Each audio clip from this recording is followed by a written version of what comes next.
Dobrý deň. V tomto krátkom videu by som vám chcel ukázať, ako to riešime s vodným hospodárstvom u nás na záhrade a ako dorábame dažďovkový čaj. Dažďovkový čaj, mnohí sa ma na to pýtate, vzhľadom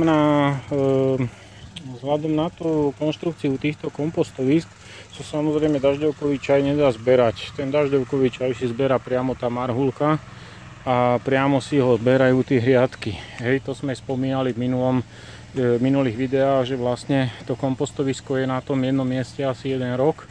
Za ten čas všetky tí dobroty stečú do zeme pod ním, potom sa to kompostovisko zruší, prenesie sa inám a vlastne tieto hnojivo a živiny ostanú v tej zemi a začnú vlastne tí rastliny, ktoré prídu tam profitovať z tých hnojív. No, my dažďovkový čaj vyrábame v tomto súde. Tento súd je na slniečku, teraz to možno nie je tak vidieť, ale je postavený na slniečko a tým pádom sa v ňom ohrieva voda. V podstate celá filozofia vodného hospodárstva v tejto záhrade je riešená tak, že nepolievame priamo zo studne, aby sme neobárali rastliny, ale vždycky polievame z odstátou vodou. Tuto sme si zriadili prvý vodojem, kde sa zmestí asi 1000 litrov vody. Vnútri je napojený priamo na studňu, čiže voda sa natlačí do toho vodojema a potom prostredníctvom čerpadla používame túto vodu, ktorá je čistá, ničím neobohatená, keď je treba polievať. Hej. No a keď chceme polievať hnojivom, tak vlastne na polievanie hnojivom používame toto zariadenie. Vymyslel som si ho viac menej sám a aj som si ho zostrojil a môžem povedať, že je k veľkej spokojnosti. Čiže vlastne je tu obyčajné ponorné čerpadlo, ktoré má spravenú akúsi odbočku, má výstup 1 col, ale má ten colový výstup je zredukovaný na 2 polcolové výstupy.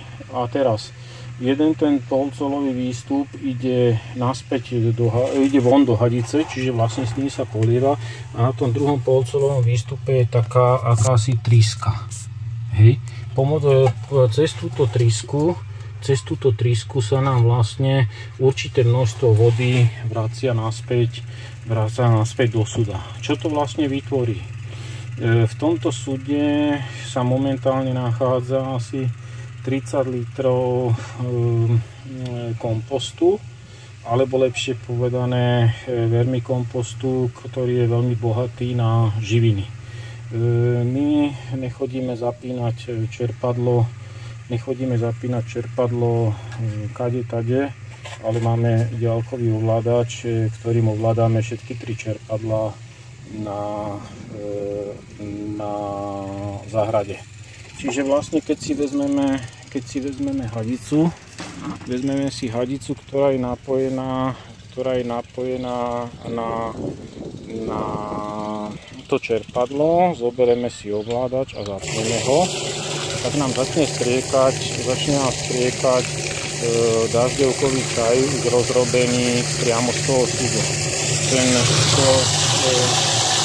Ten dažďovkový čaj vzniká asi týmto, vlastne ako vidíte, časť tej vody ide do tej hadice a druhá časť vody sa vracia naspäť do súda a vytvára takýto silný vír, ktorý vlastne ten vypneme čerpadlo, ktorá vlastne ten vermikompost, alebo lepšie povedané tie odliadky rozpúšťa a vlastne s pomocou tej vody to dopravujeme do záhrady.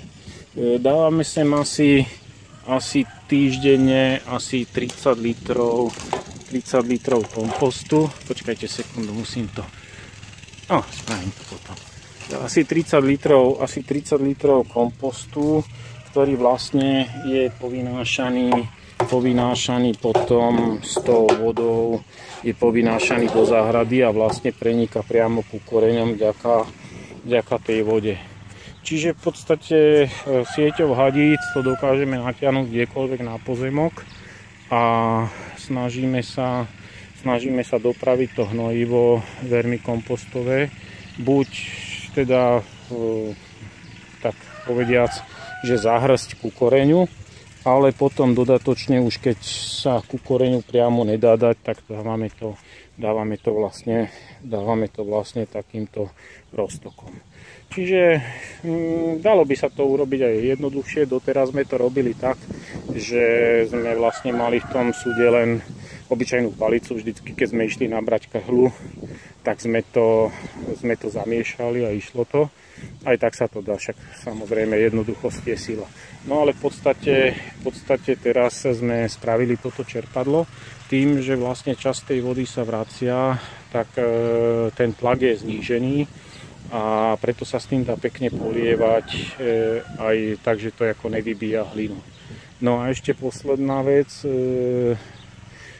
mám v pláne vyskúšať tento rok, kde mi bolo povedané, že postrek vermičajom nerobí dobre mandelinkám, tak plánujem to experimentálne skúsiť na tejto hriadke zemiakov.